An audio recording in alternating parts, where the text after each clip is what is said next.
tava pensando esses dias, da onde que surgem as ideias? Eu li recentemente esse livro aqui.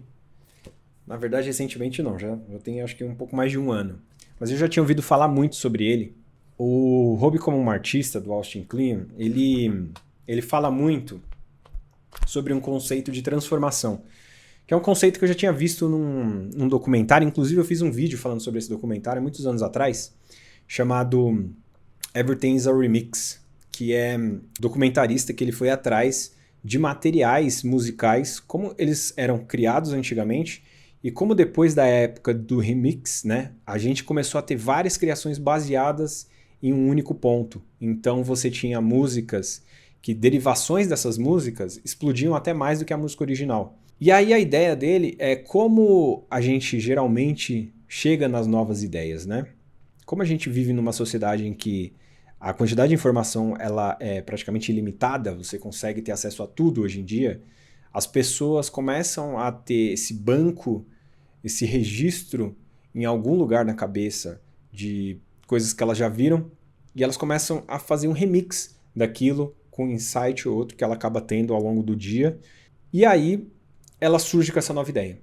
O problema é que a gente se acha muito especial, mas na maioria das vezes essa ideia que a gente tem, outras pessoas podem estar tendo no mesmo momento que você está executando ela. Para analisar isso, eu queria mostrar para vocês dois videoclipes. Carta Aberta, do MC Cabelinho, e também queria mostrar um clipe chamado Humans, do Vic Star.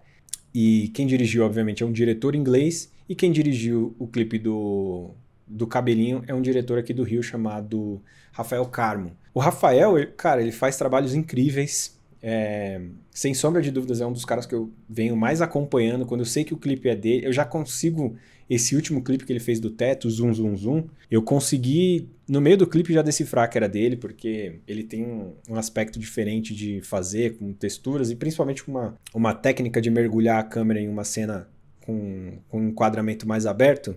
Depois eu posso até mostrar um exemplo aqui, que é muito característico dele. Assim que eu estava vendo esse clipe, eu já sabia que era dele. Por que eu quero falar do clipe do Carta Aberta e do Humans? Porque eles têm duas cenas muito interessantes. São cenas em que os personagens eles estão sendo sugados para dentro do celular, né? Como se fosse sugado pela mídia, pelas redes sociais, enfim.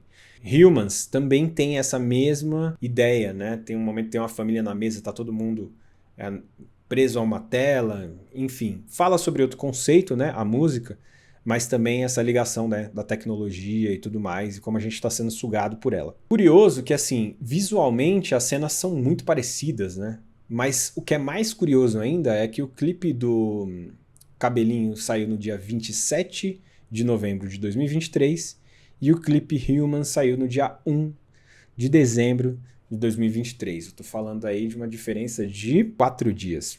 É muito pouco, né? Acho que por estar até muito próximo à data, fica claro que são ideias parecidas que foram executadas quase que ao mesmo tempo, simultaneamente. Então a chance de alguém ter copiado um ou outro é praticamente zero. E aí cabe uma dúvida, né? O que é isso? Como que essas pessoas têm ideias tão similares em um curto espaço de tempo? Aqui eu queria fazer um disclaimer sobre o trabalho do Rafael, porque nesse mesmo vídeo você tem várias referências de outros trabalhos. Mas isso me parece ser algo bem proposital, assim. Inclusive tem uma cena que eu acho bem legal, que é uma cena em que o Cabelinho, ele tá sendo assediado, né? Por um monte de mulheres, fãs e tudo mais. E é uma cena que inclusive tem uma referência para um outro trabalho do Rafael do Carmo, que é no videoclipe do BK. Ele fez uma cena muito parecida, que ele está sendo assediado também, e tem uma mulher na frente sendo assediada por uma outra galera. É como se o casal, naquele momento, mesmo com tudo acontecendo ao redor, eles ainda estão conectados, né? Eles não conseguem desviar o foco um do outro. Paixão completa, né? Mas aí é interessante porque, assim, eu acho que essa cena também, ela tem uma referência bem forte daquela cena do Batman vs Superman, que é uma cena de adoração e tal, que também vem de outros lugares. Tem outro ponto também, que é a cena, aí sim é uma referência clara e objetiva do Rafael para a cena do Kanye West, né, do Close on Sunday, né, que é uma cena que assim, até musicalmente, inclusive você vê que musicalmente já foi uma referência ao Kanye. Visualmente ficou bem legal ele fazer essa referência. Tanto que eu tava assistindo esse clipe uma vez, e aí a Ju falou pra mim assim, mano, é a cena do MC Cabelinho. Mas era a cena do Kanye West, né? Porque é muito parecido, até a galera cantando em coro e tudo mais, né? Então, assim, o que eu tava falando? Eu já me perdi. Cara, eu realmente perdi o ponto que eu queria comentar, cara.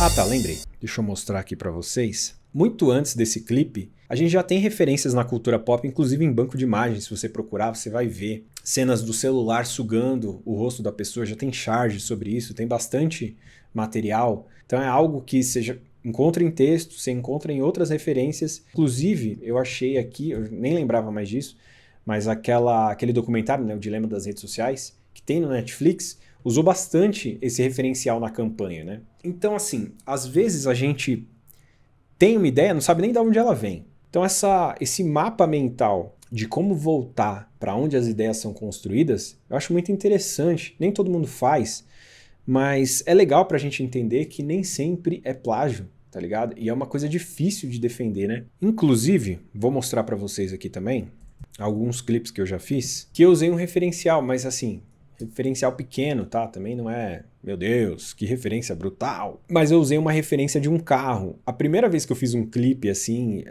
que foi pedido pelo Felipe Hatch, ele pediu, vou até mostrar aqui pra vocês, eu usei de referência em alguns outros trabalhos. Eu gosto de referenciar, às vezes, um trabalho com outro. Então, por exemplo, eu fiz um trabalho pro MC Rodolfinho, isso já tem 7 anos atrás, em que eu fazia uma cena de um carro e o carro, a roda, ela aparecia no primeiro plano e ela ia virando. E eu fiz praticamente a mesma cena no clipe da Tribo da Periferia chamado Filme. Não é a mesma cena, o mesmo enquadramento, mas é a mesma ideia, sabe? E aí, curioso que esse mesmo carro que eu fiz aqui no da Tribo é o carro que eu uso no Devaneios Retianos, que era um carro, um Opala vermelho, né? Que é o mesmo carro que eu uso, óbvio que uma versão diferente, mais parecida com um Cadillac, no clipe do Tudo Aconteceu, do De La Cruz, e também é o mesmo carro que o Hatch usa no Duto Mob, que na verdade, e esse clipe tem 10 anos atrás, quando ele fez esse clipe, ele ainda falou, pô, cara, se pudesse colocar um Opala vermelho e tal, e eu vi que tinha total sentido fazer uma ligação com esse clipe, porque eles fazem um assalto.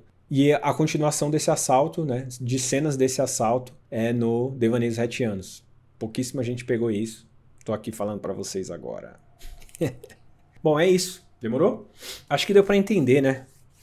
No final das contas, é muito difícil falar que alguém fez plágio ou entender um plágio, né? É muito mais fácil a gente perceber de onde que surgem as ideias e, na maioria das vezes, as ideias são muito próximas, de referências muito próximas, né? A gente tá suscetível a isso porque a internet ela é muito parecida, né, dentro dessas bolhas, né, da galera da criação, galera do design, galera da ilustração. Então, tipo, todo mundo meio que acompanha os mesmos artistas e tal, é uma coisa comum. E é isso. Acho que tá bom, né? Uf.